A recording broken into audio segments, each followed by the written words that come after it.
Pack your bags, let's take a ride. 5 minutes flat and we'll explore the wide with Forrest Kelly. It's travel time. It's the best 5-minute travel podcast. Let's go!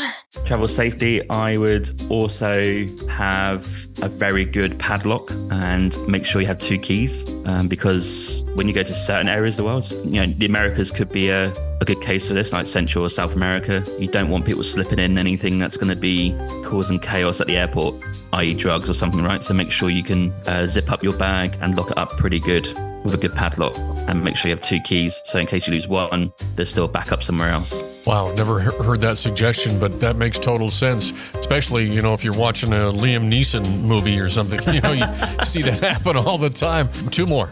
2 more. Safety, I would always take a first aid kit. Pretty cliche. But for my Central America trip just now for a month, I had an array of kit in there for Band-Aids and antiseptic wipes, some cotton buds, some medication in there in case I got bitten by some really bad bugs, whatever it is. Just have a good first aid kit wedged in your bag. And actually, I helped someone with a pretty bad cut on barbed wire actually on a hike in Central America. So I made sure I cleaned up for him and gave him a Band-Aid. So that came in handy. Oh, good. And then the last one? The last one, this might sound a bit weird, but for safety, I'd have a really good pair of walking shoes or hiking shoes. Just because some countries aren't paved roads or paved paths, right? You're going to be walking amongst not very well built roads or pavements or sidewalks. So I would make sure your feet are protected by good shoes, but also good socks as well, just to make sure your feet are protected because you need them to travel about. So okay, let's shift from safety to your top 5 destinations. So top 5 for me personally would be Japan, Bolivia, El Salvador, I would say New Zealand, and let's go for somewhere in Europe. I love Italy. Yeah, I was going to say that most everybody in the top 2 Italy is in there, but you put them down near the bottom. Why Japan? I mean, outside of the major cities, Tokyo and some other major ones, it's a beautiful country, but why did you pick Japan? Because I love the people and the culture, and it's probably one of the few places that I would go back to. Interesting. Okay.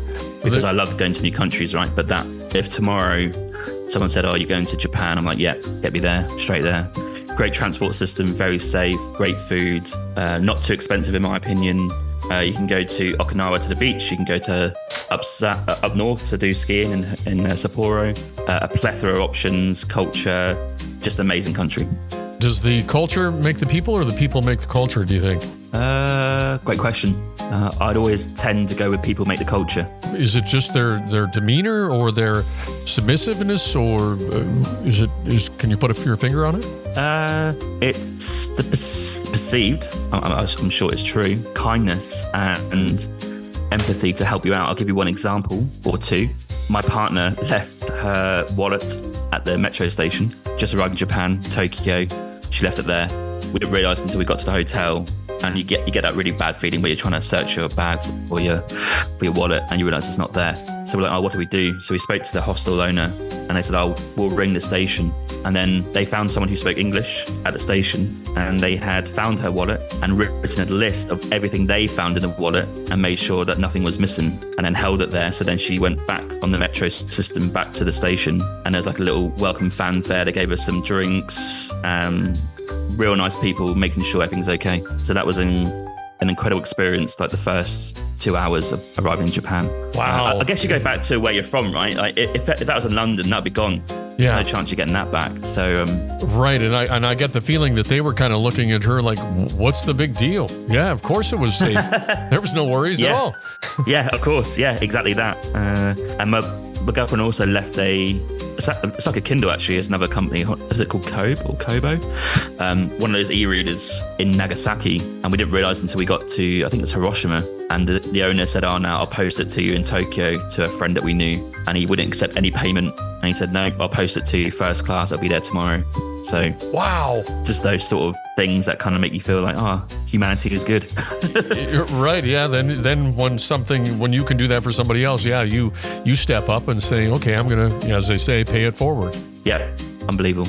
Well, just kind of a side note, Hiroshima, however they pronounce it, but what is it like? After the nuclear attack, Is it visible still, or is it recovered, or what?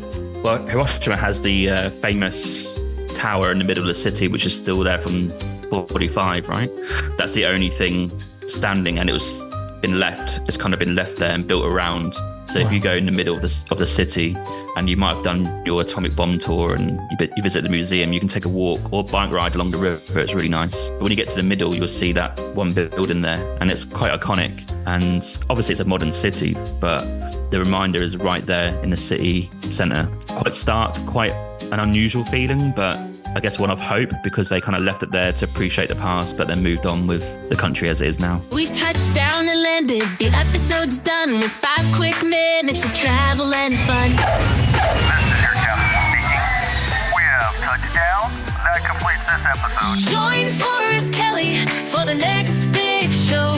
The best 5-minute travel podcast. Let's